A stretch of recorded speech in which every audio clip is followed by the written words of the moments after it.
The first episode of a series should be the beginning of a wild or fascinating ride, but despite these TV pilots being well crafted, their shows don't continue to live up to them. There are some universally beloved pilots, like the start of Lost, that leave us in awe of a distinct setting or make us want to spend time with clever characters. Then, there are the shows that start off in an interesting place but become dull shadows of their former selves, making us wonder what happened. There are even times when a show's pilot is the only good episode, with it being cancelled after just one season. From a sitcom that is more awkward than hilarious to a Stephen King adaptation that is nowhere near as great as the novel it's based on, these shows have amazing pilots but aren't impressive later on. Flash forward. 2009 to 2010. Dimitri No and Mark Benford in Flash Forward. Sometimes a sci-fi series has a big idea, but the execution isn't there.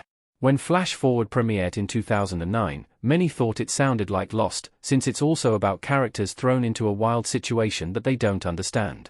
When you tune into the first episode, you see an unimaginable worldwide event from October 6, 2009. People black out for just over 2 minutes and have a vision of 6 months from then. This is thrilling and thought-provoking, since you assume you'll get answers to why this happened and how the characters can make changes based on what they saw.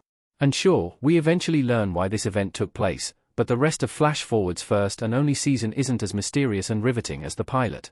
The Season 1 finale also suggests the show would have gone in an overly complicated direction. Two Broke Girls. 2011 to 2017. Max, Kat Dennings, and Caroline, Beth Bears, smiling together in Two Broke Girls. A new sitcom from Sex and the City creator Michael Patrick King should be as clever and special as the famous 1990s show, but that's unfortunately not the case for Two Broke Girls, even though it gets off to a strong start. The pilot finds Caroline Channing, Beth Bears, and Max Black, Kat Dennings, living together and deciding to start a cupcake company, which sounds charming. There are some added layers, since Caroline is in a rough spot financially with her formerly rich father in prison. This rounds out her character and sets up an interesting story. Despite the compelling pilot, which suggests a relatable show about two young women forming a close relationship and learning about business, the show is more raunchy than funny, and ultimately disappointing. Panem. 2011 to 2012.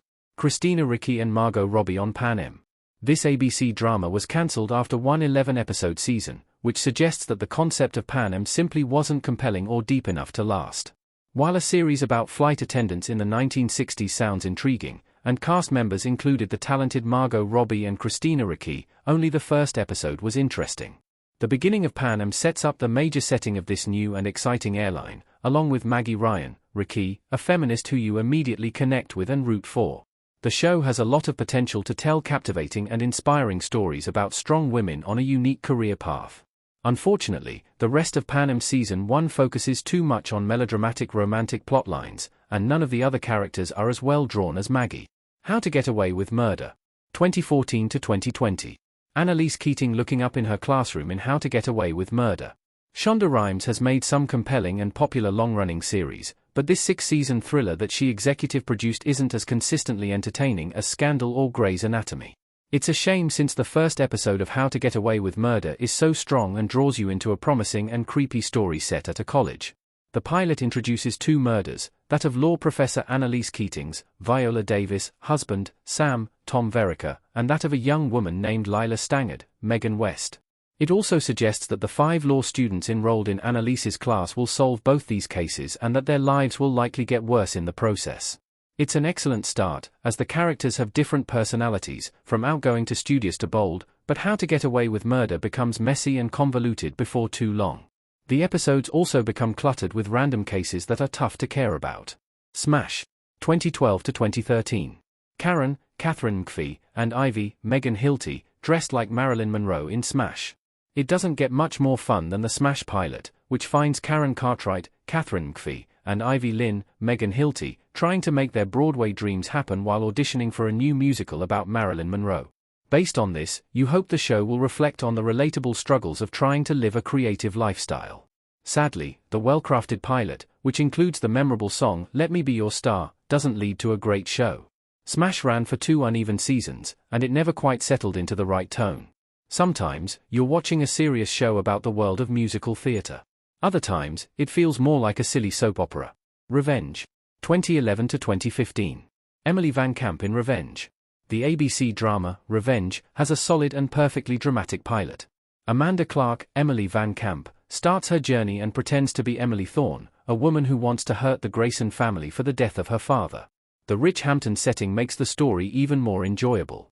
The show's beginning has a lot of great mystery elements, from the discovery of a body to a fancy party where Emily meets Daniel Grayson, Joshua Bowman, which sets up their love story. However, Revenge later seasons fall into the trap of many thriller series and feature unnecessary deaths and unrealistic storylines. Under the Dome. 2013 to 2015. Actress Britt Robertson as Angie in Under the Dome. An unpopular Stephen King TV adaptation, Under the Dome has one of the coolest concepts but doesn't deliver on it effectively at all. What should be a fantastic show about characters whose town is somehow covered in a dome is boring, confusing, and doesn't give any real answers. Before that becomes apparent, though, the pilot is fun. You get to know the people living in Chester Mill, including spunky Angie McAllister, Britt Robertson, and are fascinated by their strange situation.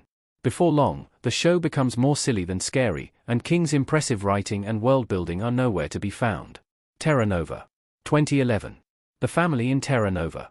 Another one-season show that crashed and burned after its pilot is Terra Nova. This show had a lot of hype, and many were excited to see the Steven Spielberg-produced sci-fi series. A time-travel show about dinosaurs sounds fascinating and original, but tragically, only the pilot is great. The story would have arguably been better suited to a movie than an entire show, and it was cancelled after one season. None of the characters stand out enough, and it's hard to remember much about the storylines. There are too many other shows about fighting characters trying to survive in a new place, and this one isn't unique. This Is Us. 2016 to 2022. Jack Pearson, Milo Ventimiglia, in This Is Us. The big twist at the end of the pilot of This Is Us is so fantastic and unexpected, it will have you hitting play on the next episode right away. However, the twist is also arguably more interesting than many facets of the show, including Kevin's, Justin Hartley, life as a famous actor.